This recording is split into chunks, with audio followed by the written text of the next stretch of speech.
మనం చేసుకునే ప్రసాదాలన్నింటిలో ఖచ్చితంగా ఉండే ప్రసాదం ఈ రవ్వ కేసరి కదా.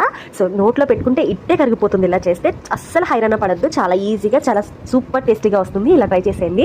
దీనికి గాను స్టవ్ మీద బాండి పెట్టుకొని అందులో 3 స్పూన్స్ నెయ్యి వేసుకొని ఫస్ట్ డ్రై ఫ్రూట్స్ వేయించేసుకోండి. బాగా కాజు వేయిన తర్వాత కిస్మిస్ వేయించేసి తీసేసుకోండి. ఇప్పుడు అందులోనే ఒక హాఫ్ కప్ సూజీ వేసుకొని బాగా ఫ్రై చేయండి. లో టు మీడియం ఫ్లేమ్లో పెట్టుకొని కలుపుతూ ఫ్రై చేస్తే మనకి కలర్ చేంజ్ అవుతూ ఉంటుంది. స్మెల్ కూడా మంచి అరోమా వస్తుంది. కాజు ఫ్రై అయినట్టు స్మెల్ వస్తుంది.